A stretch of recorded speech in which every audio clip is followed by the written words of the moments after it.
Hi, this is Tabletop Babble, and I'm Kenny.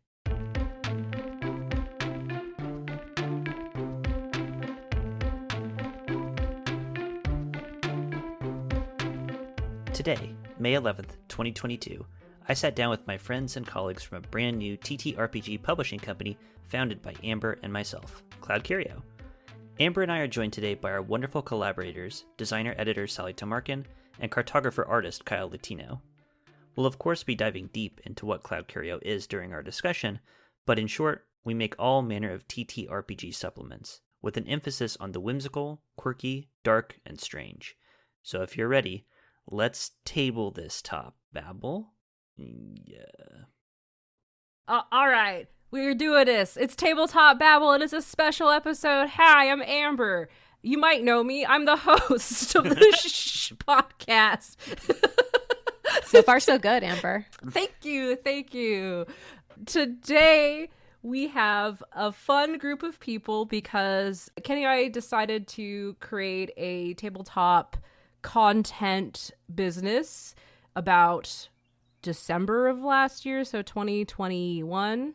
Yep, that's true. And then we decided, wow, this is a lot of work. How can just two people who also have lives and other jobs be able to start a business? And what about the holes in my creative suite of skills?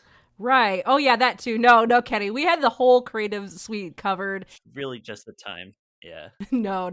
There are major holes. Like, I can't write to save my life. So we decided to reach out to a couple other people, and one of them being Sally. Hey. And then Kyle. Hello.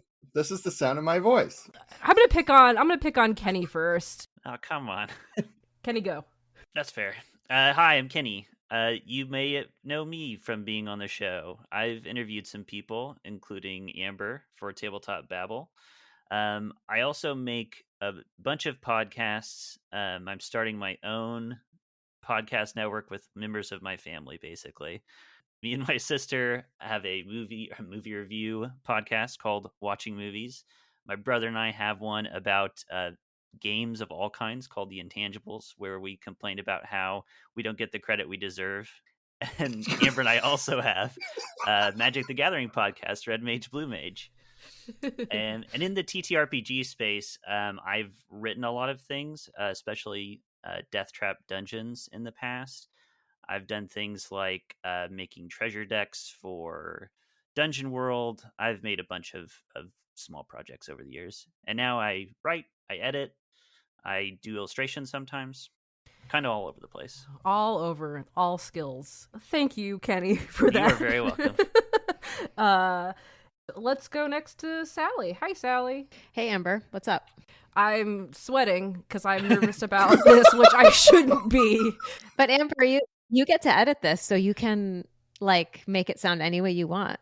That's very true. You can sit here and be like, and then edit it and make it sound amazing. I know that because I have a podcast, and frequently I have to request that our editor do that. Thank you for reminding me that I could potentially make myself sound wonderful, but I'm not going to do that. I'm going to leave this all in. Sally, can you tell us a little bit about what you do? Yes. I'm Sally. I am an Aries, Leo rising. I am a writer and editor and sensitivity reader. And I was a journalist until a couple years ago. I decided to switch careers and do some TTRPG stuff. And I still dabble in journalism every now and again, as one does. Journalism as side hustle. I'm sure we're all familiar with that. And I co-host a podcast called Oh, I Like That, where my co-host Rachel Wilkerson Miller and I talk about things we like and occasionally things we don't. We just did a very in-depth episode about Severance and Black Mirror and related things. You gotta check that one out. Yeah, it's a good time, if I do say so myself. Many ample spoiler alerts in there. And so you've maybe seen my work published in MCDM, or you've seen my work maybe and not known it was mine because I don't have a byline, because editors, don't get bylines, which is actually fine, because then when someone doesn't like something, no one knows that I was involved in it. And I'm on Twitter at Sally T. And I think that's it right? Yeah. Also celebrating 15 years on Twitter today. God, yes. Yes, again. Oh, congratulations! You've made it. Thank you so much. What an achievement. Yeah, I truly am a hollowed out husk of a human being. Today I am a husk. Yeah, I got that alert this morning and it was like completely sobering. Good word for it. Oh gosh, I don't even want to know how long I've been on Twitter. But are you still doing the struggle bus? Did that stop? No, so the struggle bus was a mental health and like advice show I co-hosted from 2014 to 2020. Once the pandemic started, we were like, we're done here. we did it for like 6 months into the pandemic and we were like, okay, we're good. But you can check those archives out and listen to us give advice to people for no reason other than we anointed ourselves people who should be giving advice. Thank you so much, Sally. And now we will move on to Kyle. Hello. This is me. Hi, I'm Kyle. You may know me from my YouTube, The Map Crow, where I blather about drawings and mappings and RPG design stuff that I really have no business sounding as confident as I do about. And yeah, I'm kind of on board with the Cloud Curio team to do maps and other things I am directly told to do on the Trello board. So I'm excited about that. You excited for the Trello board or excited for the things to do? Listen, there's just that Trello board. It's so good for me. Like as somebody who just like was even late to this very meeting, could probably stand to Trello just about everything. So yeah. I feel that. I also like, I'm excited to use Trello, but my problem is I get bored after a bit. So I'm going to need all three of you to be like, Amber, update the Trello board. Why hasn't this been done yet? Do it. Go back to it. Stop making lists in your multitude of notebooks that you don't even look at. Well, what we need to do is start making Trello into like a place of joy. So if we hide like little cute pictures of animals in there or something like that, yeah? So like you never know when you're going to find an action item that is indeed just like a funny picture of a monkey. That's a great idea. This has to happen. Yeah. Kyle, since this was your suggestion, you're now the Trello board curator of cute, cuddly critters. That's your new title. This is good. This is all very excellent. I expect the subsequent pay raise will be updated in my contract. The emotional labor that you will go through is so worth the substantial pay raise. There's such a thing as cuteness exhaustion, and but I'm willing to do it because I believe in all of us, and I believe in this community. Kyle, you've done other stuff though, not just MapCrow. Like you've been working in like doing maps for other things, right? Like this isn't just a personal thing you've been doing. So probably I've been doing a lot of work for powered by Zweihander products. So Flames of Freedom.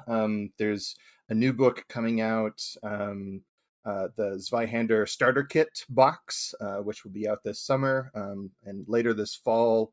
There's going to be another one that I did like a big city map for that was very enjoyable. And I also have maps coming up in the Fever Nights RPG thing. Cool. So that's really fun. That's awesome. Yeah, because it's a completely different style. Because we're trying to make it look like old maps from like Nintendo Power. Yeah, that's dope. Yeah. So, and it's like that's really how I learned how to draw. Was like tracing over like this one specific issue of Nintendo Power that had all the maps for Mega Man 3 in it. Nice. So yeah, that's kind of what I'm up to. And then even before that, as Twitter reminded me just today, dutifully, that I had a graphic novel come out in 2020. So the Savage Beard of She-Dwarf, published by Oni Press. So this is, I'm new to the map space, the TTRPG space, but I've been drawing for quite some time. Yeah. Kyle, did you do the Zweihander map for Airtoll, for like the Zweihander and with like the Lockwood Forest in it and stuff? Yes. So there's like the big area map. Yeah. I did the city map. The big city area map, map okay. was done by Francesca. Her last name escapes me, but she is amazing, and it is quite intimidating to share a project with like one of the best map makers in the world. In the biz. But yeah. I only asked because I was a play tester for that whole like campaign setting. Oh, really? I didn't know Yeah. that. So I'm familiar with like the campaign and the area and stuff like that. I think Oh, there that's are wonderful. illustrations of my PC in the book actually, which is pretty That's cool. Oh, that that is is super to be cool. immortalized by a DN Mandic. That's the dream. Yeah, I pretty was dope. supposed to be like an Easter egg on the DM screen for the starter kit, but I think he chickened out. He was just Oh like, "No, I want man. this to look good," so he decided to leave me off. Boo. Boo! That's terrible. No, I adore DN. I Yeah. used to, yeah. We used to be on like weekly calls. I miss him. I miss him dearly. So Oh, well, so yeah, this is the Cloud Curio crew. I love you guys both. Like, I wouldn't have had asked you guys both to join if I didn't like one respect your guys' work or was inspired by it or thought you guys were, I don't know, just great people. I'm really excited to get started on our stuff, but I guess before we talk more about us and the work ahead, I guess we should talk a little bit about what Cloud Curio is. And I would really like to pass that on and pin it on Kenny because I am terrible with words and that is my skill gap. And I would love to hear from you, Kenny, about it. And so I don't have to. Well, we all bring value in our own ways, and this is mine to be the guy the questions are directed to first. That's fine. So big level, Cloud Curio is a publishing company. We are making tabletop role-playing game supplements of varying sizes. We've got the snack-sized version are ready-to-use cards that you can bring to the table that will have items, monsters, traps, spells, that kind of thing. Medium releases, which will be like an entire room of a dungeon, or it could be a location, or it could be a more involved plot hook, that kind of thing. And then eventually we're going to be releasing huge feast, large releases, which could be, again, all kinds of things, an adventure, a game. But importantly, we are making it system neutral, but with a focus on 5e, so you can plug it right into your 5e games. But it was really important to us that they be usable for anyone running a TTRPG, and that they're usable straight away. And then the other important thing is the mood that we're trying to evoke with Cloud Curio, which is slightly dark whimsy, I think is the quick way that I've been thinking about it. How'd I do? Great, amazing, way better than I could have ever done. I would have stumbled all through that. Yeah, so Cloud Curio was, I don't know, Kenny and I have always done a lot of stuff together, like creative stuff. Like one of our early like friendship stuff was when we would draw stuff. Like you would give me a prompt of like a bloodborne monster and I would have to draw what that looked like, Just based off the based off description. of that. One time during a trip we wrote an entire, well, we didn't write it out, but we planned out and devised an entire like novella that was like sci-fi horror. So we always wanted to make stuff together, and like that's my primary method of friendship is like I want to make things with people. I don't even know how we decided on this. Do you remember? Think it came about because we were just kind of looking at what existed out in the space, and it's that thing where you look at what other people are doing, it gets you all inspired, and also you're thinking like, I could make a kick-ass version of that. Like I could do a really good version of that. And I think then that got us talking about like, what would we want? What would we want to see? Right, right. Because yeah, we were gonna do, I think, a little, not a zine, but we were gonna do like art prompts to make Yes. weapons or items, and it was called Dungeon Digest, but we never went anywhere with it. Yeah, it was like that idea was just in the back of our heads for a long time, and slowly morphed into Cloud Curio. I think it's really. I think my question is, because you've already talked about the aesthetics, you've talked about the, the kind of like. But how did you discover the niche? Like, because I feel like there is a very, and because I've seen the art and I've seen the pre-launch website and everything, like there's a really specific vibe. So like, yeah, how did you go about seeking that out? Was that just like just your personality kind of like coming through, or was it kind of more calculated? I think it's a little bit of both. So Kenny, I'm going to talk it out, and then if you have anything to add, yes, please add. I feel like I'm a very calculated person. Like I like plans, I like project management, and I like free association and like brainstorming sessions a lot, and because I do have a sort of calculated purpose.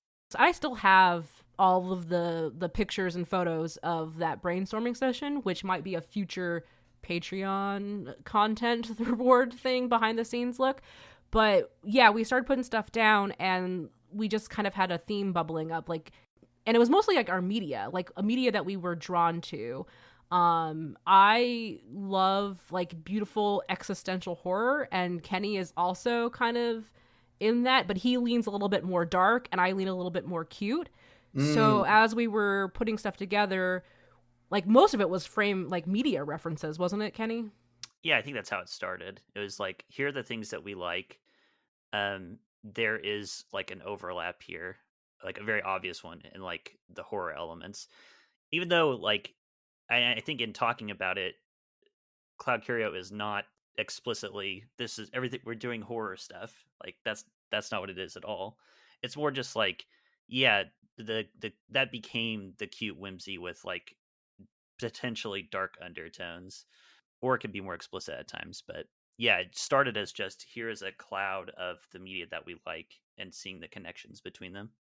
Yeah, I would say some of the media that we put down was like obviously Bloodborne. That's a huge thing for Kenny. That's like one of his favorite video games. For me, I really like Neon Genesis Evangelion a lot, which is like, whoo boy. Sally, really are you whimsical. familiar with that anime at all? It's sad. It's all very sad. Not very cute whimsy, but I like that kind of like weird horror. I don't even know how to explain NGE. Like, Kyle, how would you describe it? It's a show about teens who learn to pilot robots, and there's an episode where they learn how to dance, and everyone should watch it and not ask any other questions. No. Also, the robots are their mothers, so there's also that. Wow. It's very, very weird.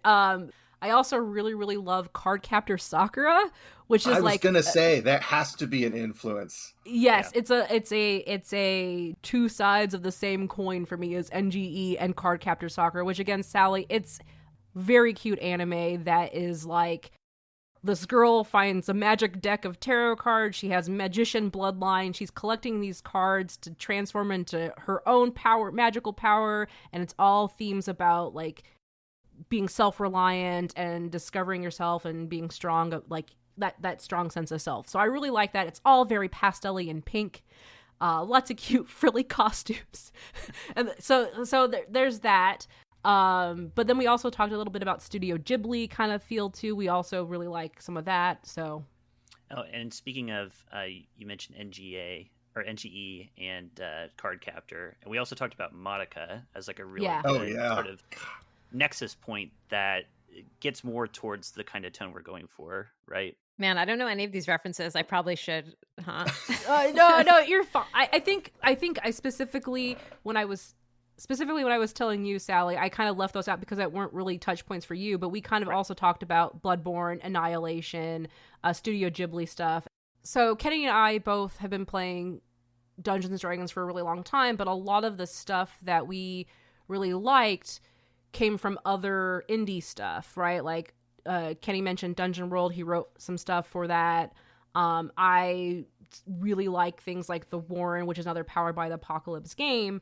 And that's really what we enjoy. And that's where the system neutral approach came from. It's like we want to make stuff that people are able to integrate into whatever game they want, but we also wanted to be able to give people 5e options, because I do play D&D still, and I mean, let's just say it, D&D makes money. So like from a business perspective, I'm sorry, but you know what, I want to be able to give people who play D&D that option as well. I don't want to exclude people from our content. Yeah, it's also, I think it's like a touch point also for people who are new gamers or interested in gaming, or maybe play D&D but are interested in other games. I think sometimes it can be tough to understand how something would fit in, but if you're familiar with 5e and you see something and you're like, oh, I understand how this would be a magic item in 5e, that helps me understand how I could use it in a different game or a different setting. Like, I think it's like a lot of big cultural products and properties, even if it's not your specific thing, it is popular enough that it's a touch point for people. And I think it's like remains a useful reference point, Yeah, absolutely. Not only that, but it is difficult. I wasn't even alive when this was true of the world, but like the whole like Dungeons and Dragons came out of like fanzines for the game Diplomacy. Like, the idea that Dungeons and Dragons is this, giant corporate legitimate thing is, relatively new in its history. And for a long time, it was completely composed of zinesters just kind of saying, "Wouldn't it be cool?" So in that way, Cloud Curio is positioning itself in a longer tradition of Dungeons and Dragons than we might realize. Well, for sure, there's so many other businesses and other lucrative, freelancers or indie designers who are based around D&D. I'm like, it's just I don't know. So, and again, like I play D&D I'm still playing D&D, but I played 3.5 for like 7 years straight. So a lot of my mental reference is in D&D, but I've grown and I've branched out. And yeah, it's just like, I want to be able to give people give the people the option, right? Like that's a big thing. But one of the things that we talked about during our big brainstorm session, me and Kenny, was specifically the art direction, like what we wanted. This was more of, I think, a personal style coming through. Well, you had like straight away a very clear vision of what you wanted Cloud Curio to look like aesthetically. Yeah, I think it's because I think the artwork that you see in like Dungeons and Dragons and Kobold Press and Arcadia and all of that MCDM stuff, like there's definitely a certain feel. It's a very painterly, very polished, and I love it. I think it's great, but like I see it all the time now. Like it's very prominent, and as much as I think it's good, I kind of want to see something different. And I like things that are more weathered and loose and rough and not so much. That's just my personal stuff. And I also don't see that a lot in D&D itself. I'm going to let Kyle, do you have any thoughts around that? Because you have more art word knowledge skill than I do, I think, in this regard. I think, and this is something that I have had a lot of things a lot of time to think about, because like even like I don't think so like Arcadia is a perfect example of like an absolutely beautiful 5e supplement that gets like world-class digital illustrators, and like I think there's even like some like traditional painters in there as well, that are just making the most luscious, gorgeous art ever. But where I think I fit into the scene is my art, I feel like, lives on the table next to your own character sheet, next to your own handwriting. It's kind of more approachable. It doesn't feel like it feels like it's more at home with the kinds of mark making that you're actually doing at the table, is the way that I think of it. So like when I work traditionally and I'm covering over, some ink drawings with some graphite to add some extra tooth, and then, I'm bringing in all these textures and scanned images. it is to kind of bring it into synchronous with, you know, your own post-it notes and scrapbooks and stuff like that, which is I think very much what you're talking about, with a kind of like slightly distressed look, but also that kind of like sense of whimsy and cleanliness of execution. I don't know. I'm sound like a crazy artist right now, but that's the way I think of it. You sound smart. I was going to say, sounds so smart, intelligent. It's like you're almost framing your art as a game piece. Oh, right? for sure. Right. Yeah, no, that was really interesting to hear you describe, Kyle, because I feel like I'm kind of the opposite of what Amber keeps saying, which is like, well, maybe I shouldn't say X, maybe you're cutting it out. But Amber, I know you think of yourself as like a visual person and an artist, and that's the way you express yourself. And I am the opposite, where I don't think visually. I almost cannot. I feel like I think I'm a very like text person and word person, and so I didn't really even know where you were going, Kyle, where you were talking about. I was like, oh yeah, I guess the Arcadia illustrations are these like really full, lush things, but what else is there? And then you described your style, and I was like, oh yeah, that is a different style, and that's really cool, and I totally get it. So that's like I'm. It's very exciting to be like sharing ideas with a group of people who have a really not just varied like interests and aesthetics, but just like the way we each view our own work is so distinct, and that's really cool. That's really exciting to me. Like in the art world, there are there's kind of a couple of different ways to think about like paintings. So a lot of traditional painting that you're going to go to like the historical, you know, wing of it is the concept of a painting as a portal. This is a window that you are looking into another kind of place. You're not supposed to acknowledge the painting aspect of it until, you know, you get the impressionist movements or the post-impressionists, like, you know, Van Gogh, the Starry Night. It is impossible to think of it as anything but a painting. You got big globs of paint. It is drawing attention to its own artifice.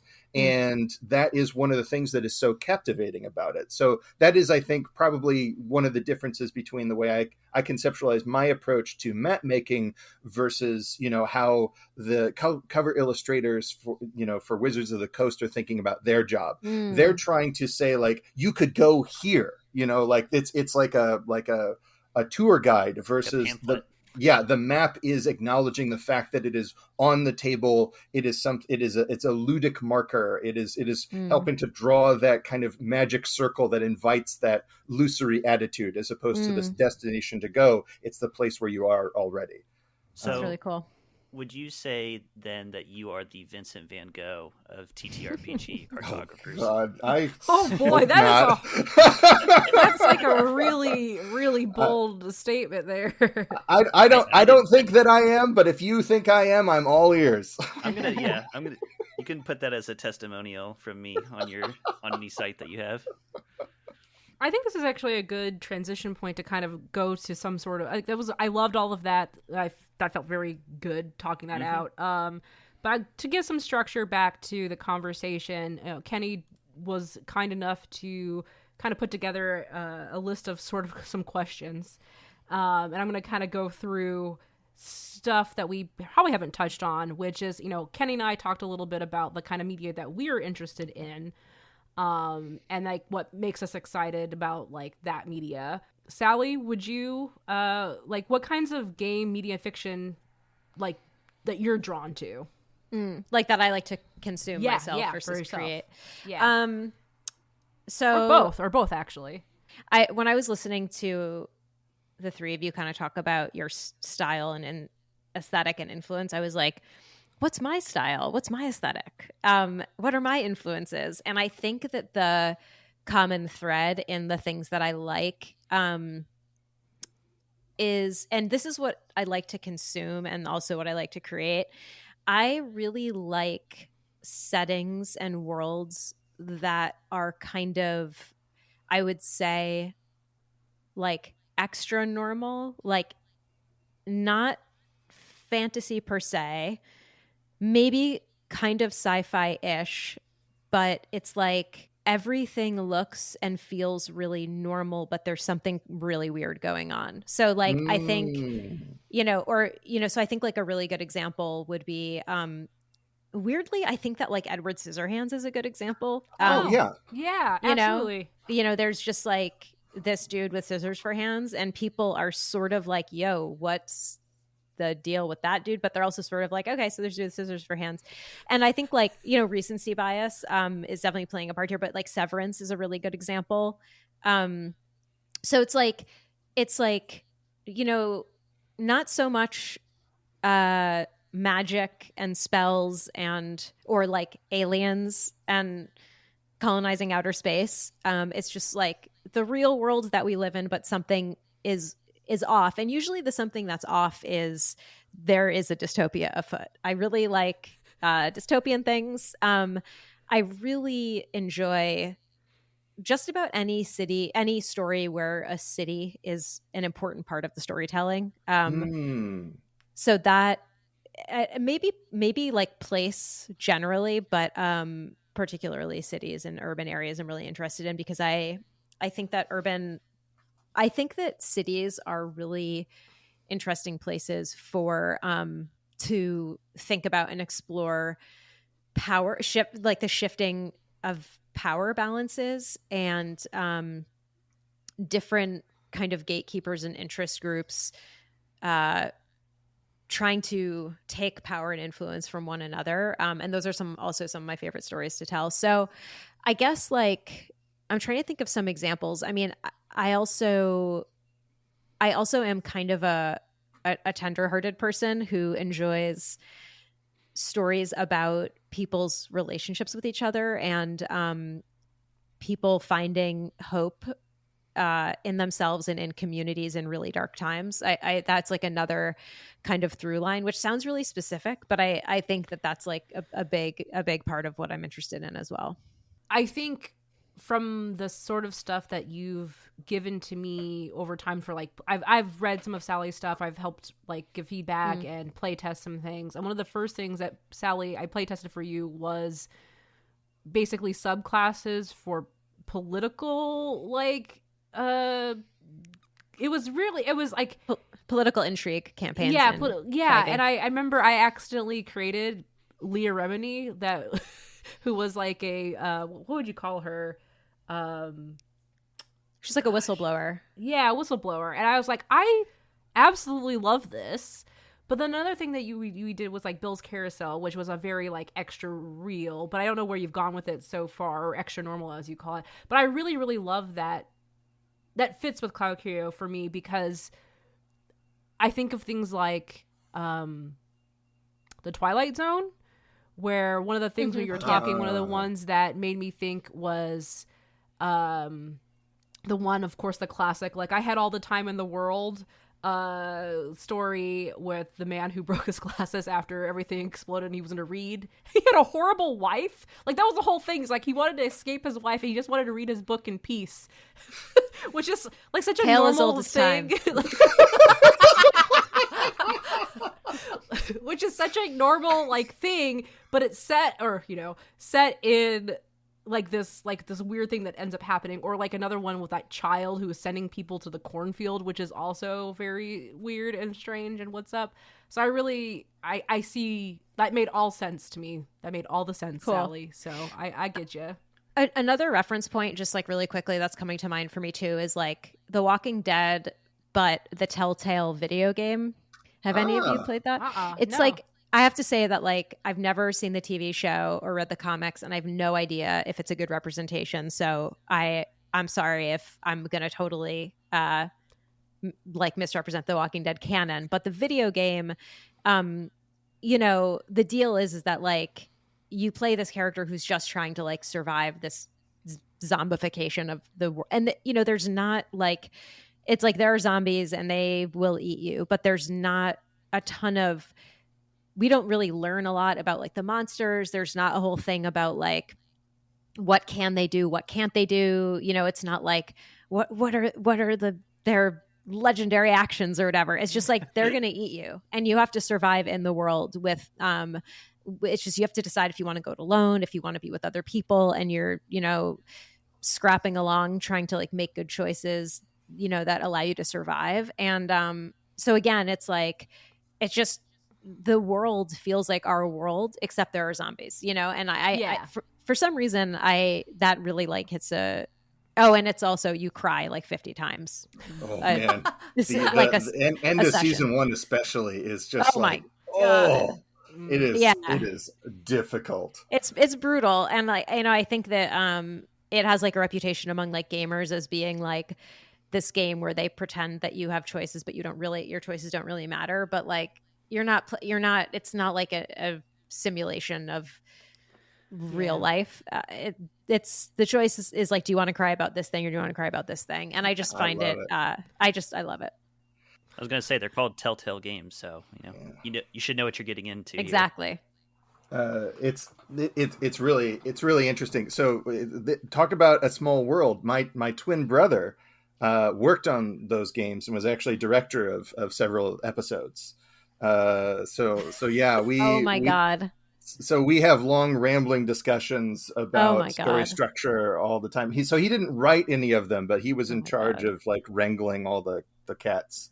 I'm like on on my several of those fainting episodes. couch. You have no idea. It's just like The Walking Dead, the Telltale games are like, The Walking Dead is like probably one of the most important like pieces of media to me that I've like consumed in my life, along with like, I Know Why the Caged Bird Sings, so like, we can, I guess that's a whole other Tabletop Babble episode. But Yeah. That's awesome.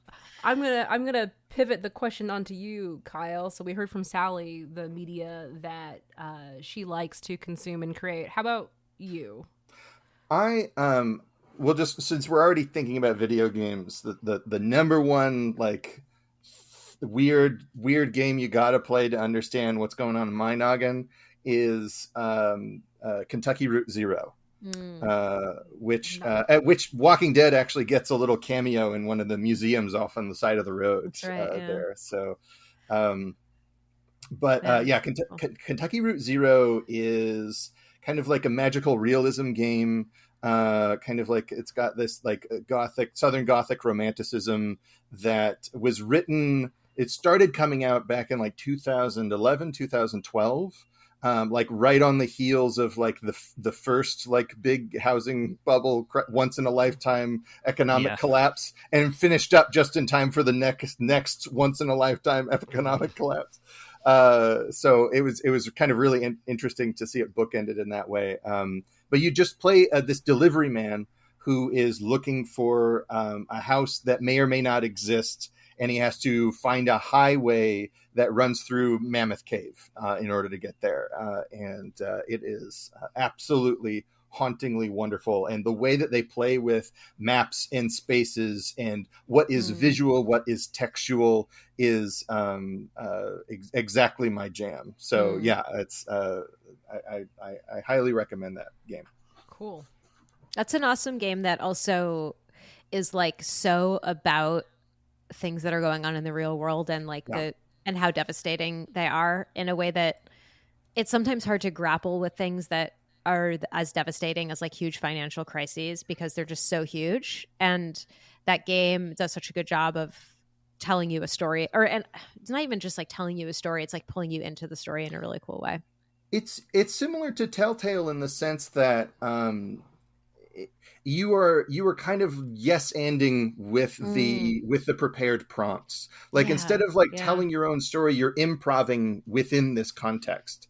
It's like the game is offering you kind of like the characters and location, and you're the one kind of going like yes, and my character's an alcoholic. That's like such a good way to put it. Yeah.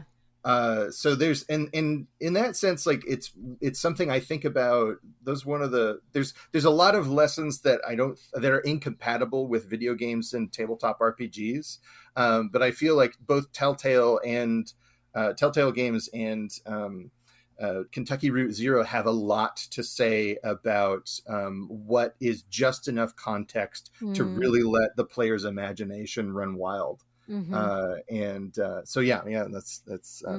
that's something I think about frequently. Great answer. Yeah, very good. this question is really good, but I'm not sure if it's already been kind of covered. But this was a good one, I thought. What would you consider your signature as a creator? I can go right off the bat. Like, for me, I just draw little goblins. That's all I do. No, Kenny will tell you that I like to say that I'm not a writer. I don't write, but Kenny has actually seen my writing and says, no, you can write. I don't have the focus for it. I can't sit down and just write. I get bored very easily. The thing about drawing is that things are changing colors and shape in front of my eyes, and so that makes it much more interesting for me to focus on. So a lot of stuff I do is mostly just illustrations for myself. I do commissions and other things, but goblins have been like the thing I've been drawing the most for the last 3 years. And I think most people know me as that goblin girl or that goblin person on Twitter.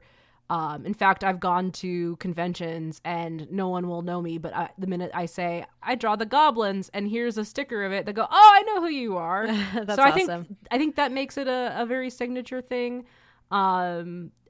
I'm also, like, as far as creating, like, writing or, you know, just playing characters or the kind of characters I create, they tend to be, I think as people are listening to us, I think they're going to see a theme through all of us, which is that we love, like, inner conflict or, like, social conflict. So a lot of the stuff I like to create is also, like, a character who is going to have to deal with, like, some sort of inner conflict. So right now I've made characters who, when I played in a game with Kenny, was a child illusionist who thought the world was all sparkles and candy, but he eventually over time became disillusioned, and he was confronted with the badness of the world constantly and had to, like, learn to accept that. And then right now I have a character I'm playing in a D&D game that is a wizard, and he doesn't want to kill anybody, but he's in a D&D game. So he's right now struggling with the concept of, wait, is there good murder actually? Or, like, what is murder? And, like, it's a whole thing that I roleplay out almost every other session, as he is very good at killing people. I was going to say, he's just also coincidentally the most lethal member of the team. Yeah, he is. He's killed every BBEG so far. So, yeah, so I like, but I also do wholesome. Like, that's the thing that also cracks me up is, like, if I have another podcast called Shapeshift, and I ran a Ryutama game, and a lot of the stuff that I've created for that game, I want to bring to Cloud Curio. So a lot of cities that I've made, a lot of NPCs, a lot of monsters and counters I made for it, but they're all very, they lean wholesome, but also, Sally, they also lean extra normal with something just a little bit weird underneath. That's true. That's true. Because there was a whole arc in one city where there's a bear mayor. Everybody else is humans, but the mayor is a bear. And nobody questions that. And he's also not a good mayor. Like, he's doing stuff, undermining his family out in the woods. It's weird. It was a weird arc, but it's so that's kind of I think. So goblins, making my PCs struggle and feel bad, and wholesome but weird underneath. Yeah, I think that's why, like, your pastel goblins are such a perfect encapsulation of right. all of your stuff. There's something that's, like, truly earnest about your goblins. It's like, not only are they just kind of, like, wonderful, like, eye candy to look at, but, like, there is something that, like, that is so, like, immediate that just, like, yeah, I want a giant hot dog right now. I would destroy a giant hot dog, you know, like that kind of, and, you know, this is something that I've played with you in a couple of games. It's like you are constantly, like, bringing yourself into this. I don't know that I don't know. Do you think of yourself as, like, experimenting mostly in escapism in your games? It seems like you're always bringing in, like, a lot of amber into your characters. I don't think I know how to be anything other than myself. I definitely don't really, like, if I'm in a group of people that I feel comfortable with, what you get is me. Like Kenny probably knows more about that than I can speak on. Is what's your experience, Kenny? Yes, I would I would agree with your assessment. I would absolutely agree. I can't lie. So like that's a whole thing. You're an amazing role player, and you do bring stuff that is not you to the table. Right. But you are definitely drawn to one specific kind of character, and I think it's because it speaks to something deep within your soul. Even Sally got that when we played the Band of Blades games together. Right. With my medic, who was a complete weirdo. I loved your medic. Breath of fresh air.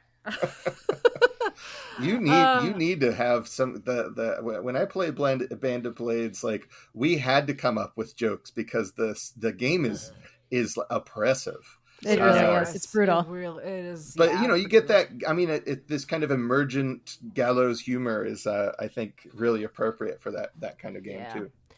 Okay, I talked too much about myself. It's time to move on. Who should I pick? Kyle, what's your signature? What would you say would be your signature right now? Overthinking and over-explaining things. Okay. And then you should just leave it at that, and then not say anything more. if you need proof, check out MapCrow on YouTube, and there's just hours and hours. This is the weirdest thing. It's like when people like leave a comment on one of my videos that's like explaining how to draw trees correctly, and they'll be like, "Oh man, where can I find out more to how to draw things?" And I'm like, I have hours. At this point, it's like you're there. You're right here. It's happening.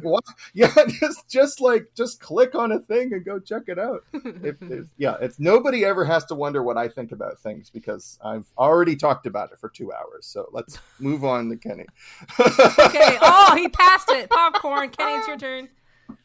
I think the things that go into my signature as a creator is I love outer space. I'm a sucker for anything cosmic. And I think hand in hand with that is like just cosmic, not even horror, like cosmic depression. Sadness. Yeah. I like to say a lot when something strikes me as like, that's very funny, like cosmically. And so I think that makes it into a lot of my characters. Anytime I play like Jackbox games with people and we do a quiplash or something, the sad cosmic stuff about like the size of the galaxy or the distance between stars, people are like, all right, Kenny, great, that's hilarious. So I think and I like writing a lot of stuff about, I just find it fascinating too as a setting. And I've already included a few things in content we've made for Cloud Curio in that vein. But I think my other one, I was thinking about what kinds of things I like to write and I like to play with in role-playing games. And I love it when the narrative and the mechanics are exactly the same thing. So ludonarrative synchronous? Yeah. That stole the words right out of my mouth. But yeah, I love when you read what this trap does and how to avoid it, and it's not telling you, make this check with advantage if you've done X, Y, or Z. It's like if you look at the eye trap as it's opening, you are blinded or petrified or whatever it is. You know what I mean? Like I like when you feel part of it because there's not that mechanical layer between you and what's happening in the game. One of my favorite ones that Amber was a part of is she stuck her arm in a mouth trap and got it bit off. But actually that was helpful in the game they were doing. But I like when there's not that separation between what the thing does, what the game's trying to do, and the players doing it. I think there's a term that's emerging in the OSR space about that. It's called qualitative design, as opposed to quantitative design. So like, adding numbers and stats to everything. Here's the difficulty class to disarm this check is like adding numbers. It's quantitative, and qualitative would be just like, no, just explain this if you were explaining like how to repair a bike tire. I don't need to roll dice to do this. Right. Is that kind of along the lines of what PBTA games always say, fiction first? I think it is. Although, because I was thinking about how to conceptualize like what that thing is that I like, and it's not just like say what you do and then we'll figure out mechanics afterwards. I like it when they're the same thing. That's my favorite. Oh, okay, gotcha. And fiction first, I think here's let me over explain fiction first.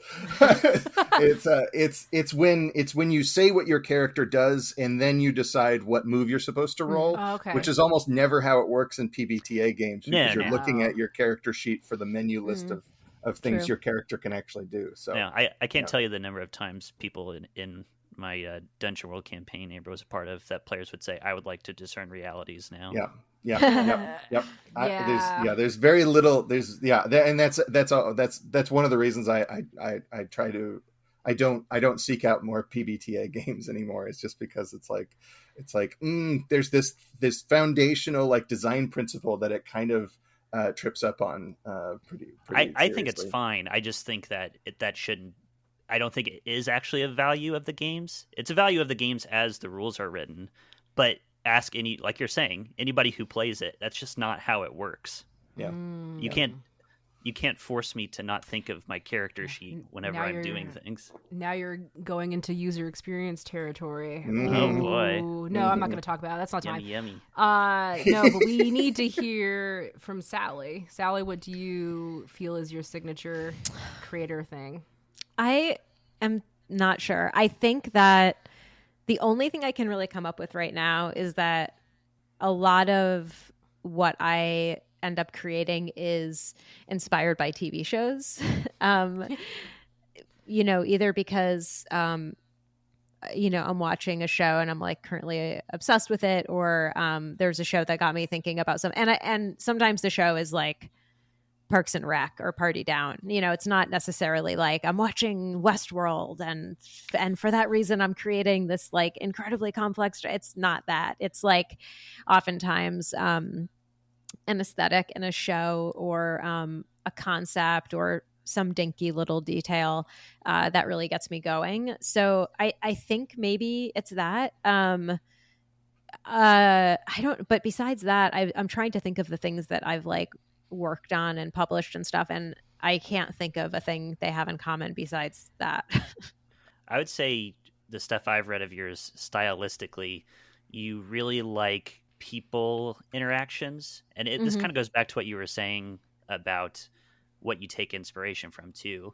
People place interactions are also, I mean, it makes sense. It's what you take inspiration from. So it also just pops up everywhere in your work too. That's a good point. Yeah. Thank you. I was hoping that someone would be like, I would have an observation, one of you too, who have seen my work. That's true. And I think that like, I'm much less interested in like, if in like, I guess like combat and things that aren't two people interacting with each other, two beings interacting with each other, or like beings interacting with their world. I think those are what's most interesting to me, and probably in one way or another will show up in my work. Yeah, I was gonna say my experience too has been like I said, with the playtests I've done, like even Bill's Carousel was so much about like moving around a space, a campus. Yeah, true. So that showed up. Forgot about that. Now that we kind of got an idea of everybody's backgrounds, influences, signatures, and everything, specifically for Cloud Curio coming out, do we want to talk a little bit about maybe teasing what we're doing? And that could just be Sally and Kenny, really, because I haven't really done anything yet, and Kyle hasn't gotten art briefs yet. So Sally, Kenny, do you guys want to talk about what your something that you're working on that you want to tease? Do you want me to go first? Yes. Yeah, do you want to? I feel like I just blabbed a lot. Yeah, no problem. Not as in you blabbed a lot. Yeah, no, I got you. Take the wheel here. Oh, my turn to be sweaty. Yeah.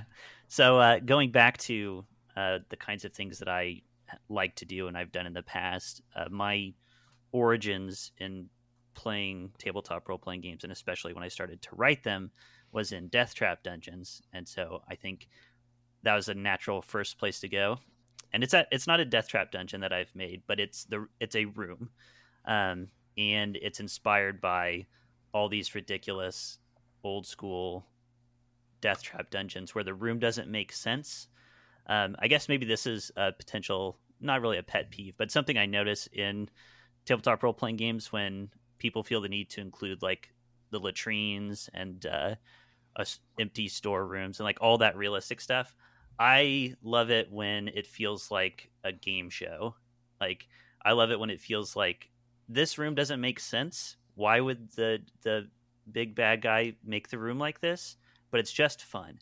And so I'm working on a room called the Boardroom, which is basically the room itself is a board game that the players can play by moving around it and interacting with other pieces that double as monsters on the board. Funnily, I think my favorite part of working on it so far is thinking about all the potential ways that it could be used. Because like we said, it's important to us to give you this and have it be adaptable to your game. So we have a lot of suggestions of how it could be used, and one particular suggestion that's going to be more fleshed out as far as a way to just instantly put it in your game, have a character, have some motivation behind what's going on in the room. And I'm really excited to draw that map because thinking about making a dungeon map that is also a game piece that is also a game piece is exactly my kind of thing that I like to think too much about. Everything you've talked about today, I didn't piece together how perfect that was. And it rules. It's really cool. I haven't got to read it yet. I will. There's a lot to do when you start a company, and I haven't got to engage with content so much. So basically, it's been Sally and Kenny being the powerhouse. So Sally, do you want to talk a little bit about what you've been working on? Yeah. So I'm working on a city, and I don't want to like give away too much, especially because a lot of it's being worked out and you can't spoil what's not done yet. But it is inspired by, since I mentioned I like to put TV shows I'm watching into things, The Good Place and Severance and the book, The City and the City. I think the biggest influence is The City and the City, which is, it's a novel by China Miéville. I think that's how his name is pronounced. And it's about a city where actually two cities occupy the same physical space, but have two distinct populations. And you are prohibited, if you're a resident of one city, you are prohibited from acknowledging anything about the other city, even though you share, you share streets. Each city has a distinct population and culture, and there's this concept of unseeing. So if you accidentally perceive someone from the other city, you're meant to like unsee it. And there's this entity called the Breach that it's like kind of mysterious, and they're the ones who you will have to answer to if you don't follow these rules. So it's like, and it's kind of a police procedural, the novel. And so anyway, that is to say, it's a city where there are two distinct populations that share space, but are never meant to overlap. And that is what I'm working on. I'm really excited. It's called The Hollows. And hopefully it was okay that I just talked about another book while describing my own thing. Yeah. Do I get to draw a map for that? Yes, absolutely. So I was going to say, yes. Kyle, this is like your first time getting to hear these things. Kyle, when we were building up Cloud Curio stuff, Kyle unfortunately was still in school as far as teaching. So like he had a lot of, I didn't want to bother Kyle with a bunch of stuff while he's trying to focus on ending a semester. So I held off from inundating him with excitement and things happening. But Kyle, as soon as Sally told me the concept for her cities, I was like, Kyle's going to have a blast trying to figure out how to depict this and like how cool of an idea it's going to be to like basically you could probably make 2. Like, yeah, it's gonna be ridiculous. I'm excited to see what you come up with, Kyle. I'm already thinking about this, and I'm just gonna pitch it with this: 3D glasses. Yes, yes, We're done. perfect. We're Good. We're good. Wrap it up. All right. Yeah. Yeah, and so the stuff that, I've been taking kind of a backseat doing all like the business admin stuff with content creation, but I would like to one day, I mentioned it already, I've got a whole world of a campaign setting that I would love to mine and harvest stuff from and eventually start making that as content. But right now my priority is just being supportive of the people on the team and making sure they're getting the things that they need to get stuff done. So and of course, Kyle has yet to work on stuff, but I'm really excited to see the collaboration come together. All right, we are done talking about Cloud Curio. Now, Kenny put this in this. It's more of a team building activity, I guess, that the public gets to witness. I wanted them to get a look into our brains. I think they got a lot of look into our brains, but if they want to get more into our brains, I guess this is good. I guess this is a thing that Kenny used to tell me, like when he was trying to get to know people, he would always ask like maybe hypothetical question or like a weird thing just to see what people think. So I guess now is the time. Kenny, did you have something in mind to get us started? Yeah, I do. And we can do just one. It doesn't matter. But okay. Yes. The question is, if an advanced alien landed and spoke with you and said, you have an opportunity right now to board this ship and I will take you, to the other side of the galaxy and you will go and live in this advanced civilization. But it's a one-way trip. If you go, that's what your life is now. Would you take that opportunity? Do I get to ask questions of the alien first? Yeah, I suppose so. Can I survive on that planet? Yes. Okay, that's very important. And so we can assume that it isn't some sort of a trick where it's no, like it's not a trick. It would be like a fine place to live. Yes. And can you bring anyone with you? No, can't bring anybody. Would I get to finish the map of Sally's City first? I guess that's also my answer also depends on that. If I go to this other planet, will my physiology change in any way? I don't think so, no. So I would still be human. I would still have a human life expectancy.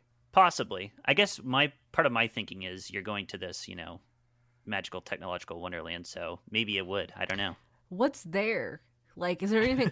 Do they have corn dogs? I was going to say, do they have hot dogs? I think that's I would not answer that one. I don't think, because I think the question is asking you, would you take that risk to see something truly wondrous? I as just like a buzzkill and someone who's like afraid of leaving my routine and things that I'm used to and the things that make me feel safe. Like, it's gonna be a no from me. I wish I was the kind of person who would say yes immediately or would say yes after some like hard deliberation. But like, man, I would like miss my partner and my friends and my cats so much. And I think like that wondrous technological place is just going to have to do without me. No. I think that's fair. That's fair. I think I thinking around the same line. It's like, having kind of gone through some of the toughest years of my life recently, as I think most of us have, I'm really excited about the future and excited about the things that I have built myself and then with new friends, and abandoning that seems like just for a better iPad just doesn't seem right to me. So yeah. Well, and that's why I was asking all these questions, because I'm going to be the truly horrible person and be like, there is a point where I would have been like, bye everybody. Like March like 20th, 2020. I'm going to the technological Marvel City. Yeah. I mean, for me, it's really contingent upon, how old am I when this alien comes to me? If it's like I'm 70, fuck yeah. Like I've got true. That's a good 20 call. years left, maybe, if I'm lucky to get to 90, right? It's also contingent upon like will I get awesome like Space legs. yeah, thank you. Space apparatus that make me cool and live longer so I could experience more things. See, Kenny does this to me because I have a horrible fascination with death. I'm in therapy for it, and that's fine. I don't mind sharing it. I just want to keep experiencing things. So if the alien came to me when I was 75 and said, "Yeah, check it out. This is a one-way ticket, only you." And you're going to be a cyborg when you And get you're going there. to be a cyborg that can still eat hot dogs. Then I would probably take that. But So this like is- right now, Philosophically, this is an afterlife question, then, isn't it? yes. It is, yeah. Kind of. Damn. So yeah, so like if you like right now, if an alien just like floated outside my window and said, "Yeah, come on," I would be like, "Nah, I'm good. I kind of like what I got going on right now. Come back in 40 years." Yeah. So Come back, that's- swing back around, come get me in 40 years. Yes, exactly. Kenny, would you do it? I think.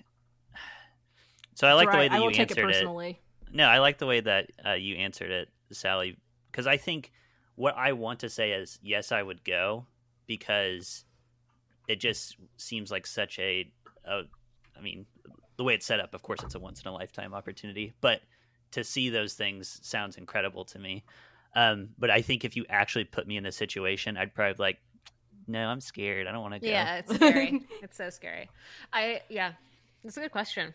I The think so question too. I had in mind when I thought we were all asking one was way less philosophical. I'm glad we went with yours. It wouldn't have led to good conversation. Yeah, I don't think so either. I think Dang mine it. was very.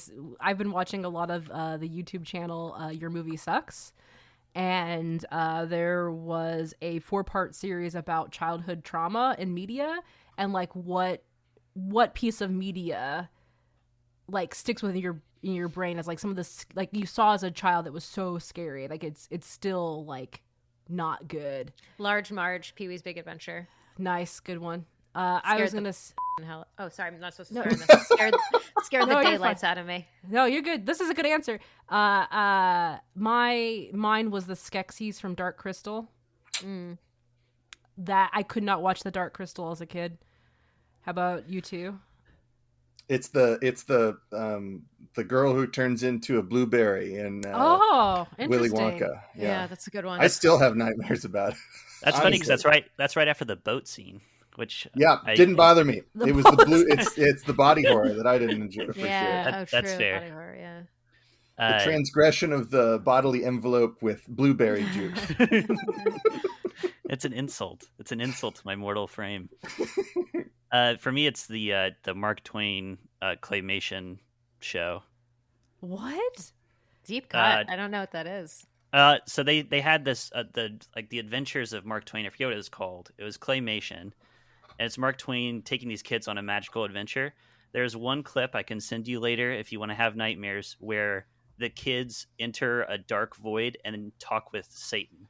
Oh my goodness gracious. And it's I've truly, seen clips from this recently. Oh yeah, this looks. It is horrifying. Is this the same animation house that did the California Raisins? This has. It looks very similar. Yes. Okay, all right. Oh yeah, it does. Wow. Weird. So yeah, that's us. That's Cloud Curio, the Cloud Curio crew. We should go around and let people know where they can find us on the internet. We will start with Sally. I am on Twitter at Sally T, and you can also go to my website sally.gay, which has like some of my selected works of like writing and editing and sensitivity reading. Cool. And Kenny? You can find me at Wolfmere. And Kyle? I don't know why I drove that out for so long. Kyle? Kenny, I feel like Kyle? you should spell Wolfmere. Yeah, I was yeah. gonna say the same thing. Yeah. Wolfmyr. It's just my Yeah. way of hiding from people. Oh, so maybe don't spell it because you don't want No, people it's to That's fine. You can find me at Kyle Latino on Twitter, and then my YouTube channel, MapCrow, which I feel like I have plugged several times already. But yeah, you can find me there. And also, I did look it up. So Will Vinton it worked on this Mark Twain thing, also creating such iconic characters as the California Raisins. So, Wow. You sniped Talk it. about having a signature style. yeah, He yeah. really- he did it. Okay. Nightmare I inducing. wonder if he's busy.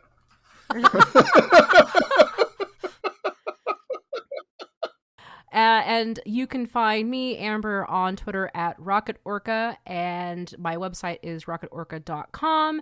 And Cloud Curio, which will be launching our first blog post coming out, our first small release, will be on our website, which is thecloudcurio.com. And you could also find Cloud Curio on Twitter as Cloud Curio Games. All right, everybody. Woo! We did it! First Yay. podcast. Yay! All right, bye. I'm gonna Bye. Everyone, stop talking.